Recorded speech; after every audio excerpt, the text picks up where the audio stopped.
యేసుక్రీస్తు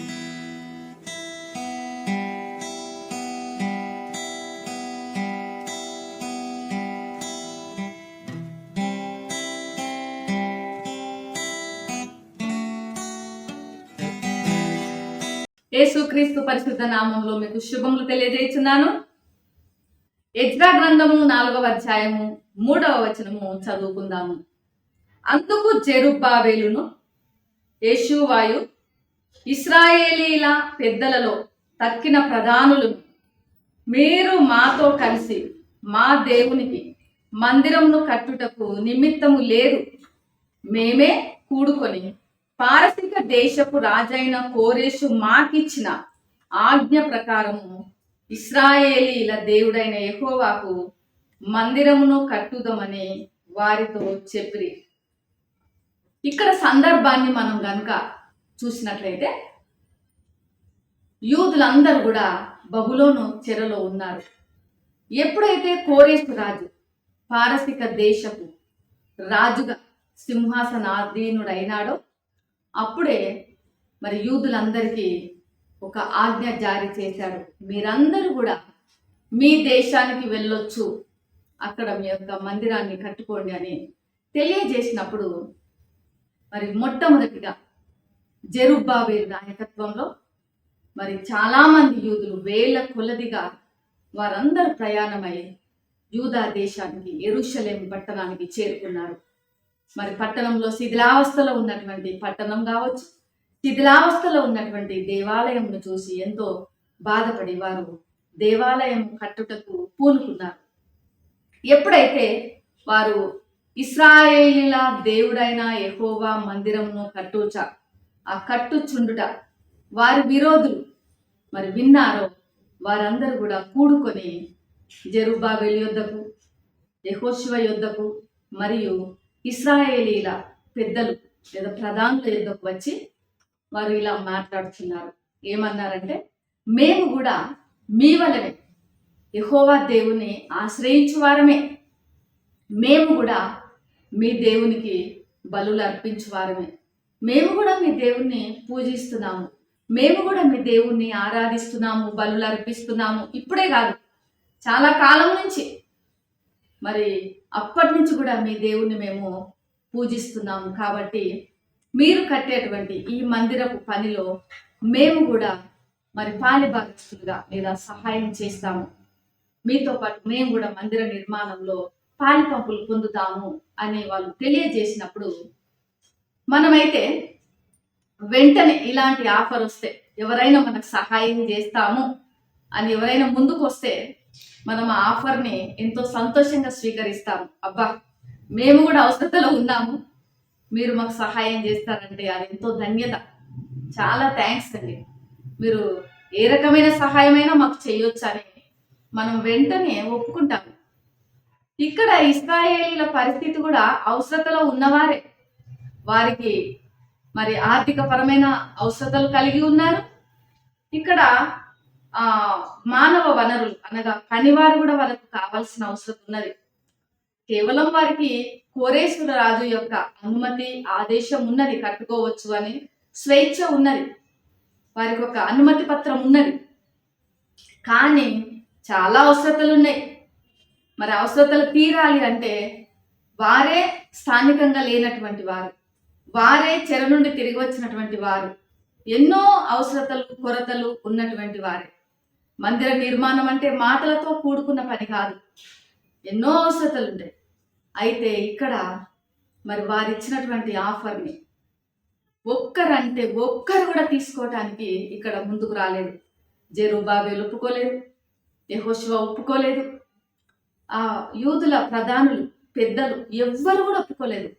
వారిలో ఒక్కరంటే ఒక్కరైనా లేదు, మనం వీళ్ళ ఆఫర్ని తీసుకుందాము, మన అవసరతలో ఉన్నాము, ఏదో ఒక రకంగా మందిర నిర్మాణం జరిగిపోతే చాలు అని ఒక్కరన్నా కూడా మరి సమరయులు లేదా వారి విరోధులు, వాక్యంలో స్పష్టంగా ఉంది మొదటి వచనంలో విరోధులు అని, వారితో ఒక్కరన్నా కూడా ఏకీభవించలేదు. వారిచ్చినటువంటి ఆఫర్ ఒక్కరు కూడా అంగీకరించలేదు. అందరూ ఏకభావంతో ఎంతో ఐక్యతతో ఏక మనస్సుతో వారందరూ కూడా తిరస్కరించారు. మాతో మరి మేము కట్టనవసరం లేదు, ఈ యొక్క ఇశ్రాయేలీల దేవుని మందిరము కట్టుటకు పని లేదు, మాది మేము కట్టుకుంటాం, మీ అవసరం మాకు లేదు, మీ ఆఫర్ మాకొద్దు, మీ సహాయము మాకొద్దు, మీతో మాకు సన్నిహిత్యము వద్దు, మీతో మాకు స్నేహము వద్దు, మేము వేరుగానే ఉంటాం అని అన్నారు. ఎందుకంటే వారు ఇశ్రాయేలీల దేవుడైన యెహోవాను ఒక్కరిని మాత్రమే పూజించటలేదు, ఆరాధించటలేదు, కానీ ఆయనతో పాటు వారి సొంత దేవతలతో కూడా సమానంగా పూజిస్తున్నారు. అనగా మిక్స్డ్గా మిశ్రమ ఆరాధన వారు చేస్తున్నారు. అందుకే మరి యూదులైనటువంటి వారు, బెన్యామీనులైనటువంటి వారు, పెద్దలు, ప్రధానులు, మరి జెరుబ్బాబెలు, యేషూవ వీరందరూ కూడా తిరస్కరించారు. ఎందుకంటే 4 విషయాలు మనం చూడగలం ఎందుకు వాళ్ళు తిరస్కరించారు అని. మొట్టమొదటిగా వారు ఇశ్రాయేలీల దేవుడైన యెహోవా ఏర్పాటు చేసుకున్న జనముగా ఉన్నారు. కాబట్టి దేవుడు మమ్మల్ని ఏర్పాటు చేసుకున్నాడు, మమ్మల్ని ఏర్పరచుకున్నాడు, మేము పేరు పెట్టు పిలువబడినటువంటి జనాంగం కాబట్టి మమ్మల్ని మేము ప్రత్యేకంగానే ఉంటాము, ప్రత్యేకపరచుకుంటాము, మేము దేవుని కొరకు ప్రత్యేకంగా జీవిస్తాము అని వారిని వారు సపరేట్ చేసుకున్నారు. రెండవదిగా దేవుని యొక్క పని విషయంలో, మందిర నిర్మాణం కావచ్చు, ఆరాధన కావచ్చు, రెండింటి విషయంలో వారు స్వచ్ఛతను పాటించారు. అనగా పవిత్రతను, పరిశుద్ధతను పాటించారు. మిశ్రమంగా అన్నీ కూడా వాళ్ళు కలపలేదు. ఎందుకంటే దేవుడు పరిశుద్ధుడు కాబట్టి వారు చేసే ప్రతి పనిని కూడా ఆరాధన, స్తుతి, కృతజ్ఞత అన్నీ కూడా స్వచ్ఛంగా, పవిత్రంగా ఆచరించారు. మూడవదిగా దేవుని చిత్తానికి మరి లోబడి కోరేసు రాజు ఏ రీతిగా అయితే వారిని పంపించాడో ఆ కోరేసు రాజు యొక్క ఆజ్ఞకు వాళ్ళు విధేయులైనారు. ఆజ్ఞ ప్రకారం వాళ్ళు నడుచుకుంటున్నారు. అనగా దేవుని యొక్క మాటకు కూడా వారు విధేయత చూపినారు. నాలుగవదిగా ఎలాంటి బాహ్య ప్రభావాలకు వారు లోను కాలేదు. అనగా శోధనలకు వారు లొంగిపోలేదు. ఇక్కడ శోధన అనేది వచ్చింది ఏ రూపంలో? మేము కూడా మీకు సహాయం చేస్తాము, మేము కూడా మీతో పాటు మందిరం కడతాము అనేటువంటి శోధనకు వారు లోబడలేదు. అంటే బాహ్య శోధన, బాహ్య ప్రభావం. మన జీవితాలలో కూడా ఇలాంటి ప్రభావాలు చాలా ఉంటాయి, మనం చాలా ఎదుర్కొంటుంటాము ప్రతిరోజు.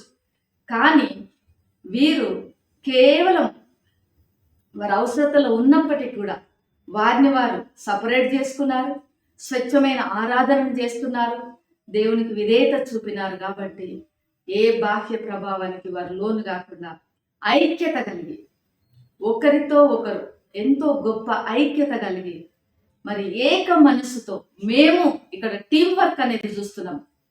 ఇక్కడ సింగిల్ సోలో లీడర్షిప్ అనేది లేదు. అందరూ కూడా మరి టీం వర్క్గా కలిసి పనిచేస్తున్నారు.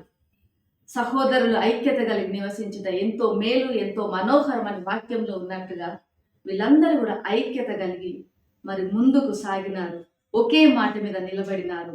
దేవుని యొక్క కార్యాన్ని వాళ్ళు సాధించగలిగినారు. తర్వాత కాలంలో మనం చూసినట్లయితే ప్రియమైనటువంటి వాళ్ళ మన జీవితాలలో కూడా మనం ఈ 4 విషయాలు మన జీవితాల్లో పాటించవలసిన వారమై ఉన్నాము. మనల్ని కూడా దేవుడు ఈ లోకంలో నుండి పేరు పెట్టి పిలిచాడు. మనల్ని కూడా యేసు ప్రభువుల వారు మరి తన రక్తం చేత కొని మనలను ప్రత్యేక జనాంగంగా చేసుకొని ఉన్నారు. కాబట్టి మనము ఆయన కొరకు ప్రత్యేకంగా జీవించవలసిన అవసరత కలిగి ఉన్నాము. రెండవదిగా మనము దేవుణ్ణి ఆరాధించినప్పుడు ఆత్మతో సత్యంతో ఆరాధించాలి. మూడవదిగా ఆయనకు మనము ఆయన ఆజ్ఞలకు విధేయత చూపాలి. నాలుగవదిగా ఎలాంటి ఈ లోక సంబంధమైన శరీరాశ, నేత్రాశ, మరి జీవబ్డమ్మం అనేటువంటి బాహ్య ప్రపంచానికి సంబంధించిన ప్రభావములకు మనం లోను కాకూడదు. మరి ఆయనకు ఈ రీతిగా మనం జీవించినప్పుడు దేవుడు ప్రత్యేకమైన రీతిలో, ప్రత్యేకమైన విధానంలో మనల్ని కూడా వాడుకుంటాడు, ఆశీర్వదిస్తాడు. ప్రేమ నమ్మకం గల పరలోకపు తండ్రి పరిశుద్ధుడానికి వందనాలు చెల్లిస్తున్నాము. ఈ ఉదయకాల సమయంలో వీడియో వీక్షిస్తున్న బిడ్డలందరి జీవితంలో కొరకు ప్రార్థిస్తున్నాను. వారి కుటుంబాల కొరకు, వారి వ్యక్తిగత జీవితాల కొరకు ప్రార్థిస్తున్నాము.